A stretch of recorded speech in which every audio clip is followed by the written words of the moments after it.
Hey, what's up? It's the Culture Detective here investigating your favorite albums, and today I'm going to be quickly doing a mini albums review video where I essentially talk about a bunch of albums that I wanted to do a full review on but never got around to it because I didn't have the time, and I also didn't really want to because it's not the kind of album that I would like to spend too much time talking about.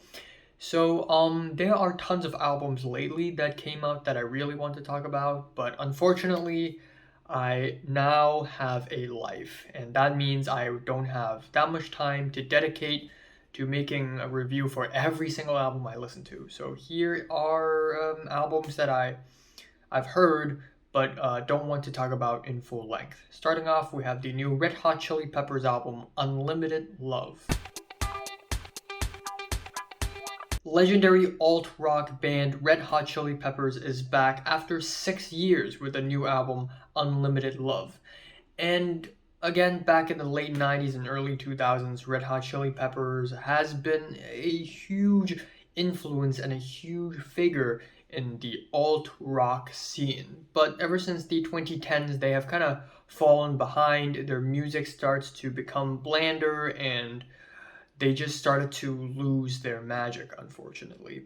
And now we have Unlimited Love, and when I went into this album, I also didn't really expect much, and honestly, I didn't get away with much either. This album is 1 hour and 13 minutes long. It is quite long, and it has 17 tracks. And as expected, most of the tracks here are pretty basic, average Red Hot Chili Peppers funky alt-rock tracks with occasional moments of heavy metal and occasional moments of country like on the track Bastards of Light. And on this album, what I appreciate is that the band clearly isn't trying to prove a point or anything. It's not like the band is trying to appeal to younger, more modern, more contemporary audiences anymore. They just want to jam. They just want to make some music, and it's cool. I'm happy that they could come back together, especially with John Frusciante back in the band, that they could jam together, make some music, do whatever they love. It's honestly fantastic.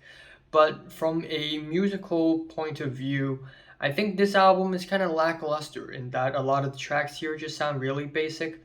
But I think the worst part about this album is the lyrics. They're very unnecessarily silly. And I'm not against silly or goofy lyrics as long as they are fun and tongue-in-cheek and adds onto the zaniness of the album. But I don't think the lyrics on this album work like that at all. A lot of the tracks here just sound silly for no reason whatsoever. Especially on the track Poster Child, where it's essentially a bunch of tongue twisters that don't even make any sense. It's so goofy, it's hilarious. So yeah, just gonna leave it at that. New Red Hot Chili Peppers album, Unlimited Love. It's a strong 4 out of 10. Yeah, yeah. Next album I'm going to be talking about is the new Undeath album, It's Time to Rise from the Grave. Undeath is a death metal album from the US of A, and this is their new album, and this is their sophomore. A couple of years ago, they released Legions of a Different Kind, their debut album, which is a very solid, old-school, throwback death metal album with very catchy riffs, very great, passionate performances. Definitely one of the highlights of that year that it's being released. And their second album, It's Time to Rise from the Grave, is pretty much a second helping of that. Once again, we get the old-schooled, vintage death metal album with very solid drums, solid guitar, solid growls. Everything's just solid meat and potatoes death metal. And for some reason, this album is also very, very catchy. I mean, their debut album is very catchy. Logically and naturally, this album is also very catchy, and it truly makes death metal fun to listen to. A lot of the guitar riffs here are super nasty and crunchy, and it's just like, damn.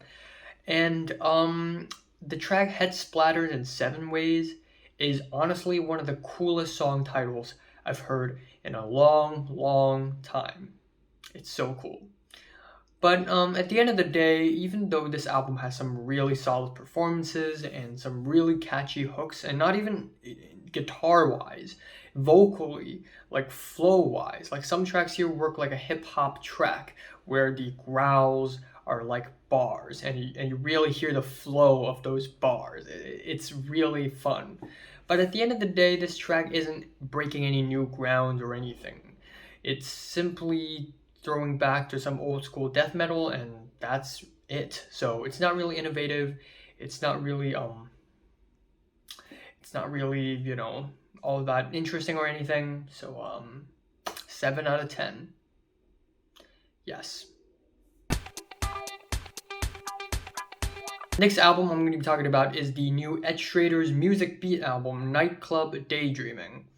Now, Schrader's Music Beat is a musical outfit that I've been on the lookout for a while, because ever since 2018, when they have released the track Dunce, I have been really hyped for their albums. But after Dunce, they have released Riddles, which is the album that has the track Dunce in it, and it's just okay. And then we have a new album from them, Nightclub Daydreaming, and it's also just okay. Essentially, what happens in this album is that the outfit puts out some really basic, average post-punk track with occasional nice guitar grooves. And one thing I like about this album is that it's short. It's only 37 minutes in length, so it doesn't feel like a slog to sit through. And I kind of like the production with the deep smoky vocals and the groovy guitars. It's very charismatic, not gonna lie. But occasionally here and there, it's very clear that they're ripping off of Joy Division. And songwriting wise, I also think it's very weak. Like a lot of the instrumentals, a lot of the melodies, the vocals, they aren't all that memorable or anything. At the end, it's just kind of basic. The second track, This Thirst, slaps, however. It absolutely slaps, but the rest just feels kind of hollow. So yeah, feeling a light 6 out of 10 for this album. Next up, we have the new Sweet Trip album, Seen Unseen. And this isn't a studio album, actually. This is more like a compilation of a bunch of leftovers and B-sides from Sweet Trip's discography, and it amounts to 3 hours and 23 minutes long of material, which kind of makes sense given that they took such a long hiatus. They must have made a lot of music in between, but only select few was put onto their latest record, which I kind of like. But yeah, given that this album is just a bunch of leftovers and B-sides and a bunch of demos and bootlegs and some live performances here and there, it's not really all that great. I like that the band, you can kind of tell the band experimenting with shoegaze and electronic, which sort of builds up to the style of their latest album, Tiny Houses.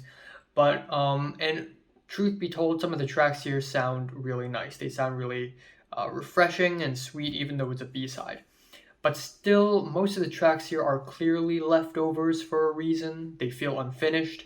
They are cut off. They have weird openings and endings. And production-wise, they're not really top-notch. So that's very much true. But if you're a huge fan of Sweet Trip, definitely do check out this album. I won't be giving this album a score because it's not a studio album, but it's worth talking about. The last album I'm going to be talking about is the new Valeria Almeida album, Secrets. Now, this album is actually the highlight of this video. I really want to talk about this album.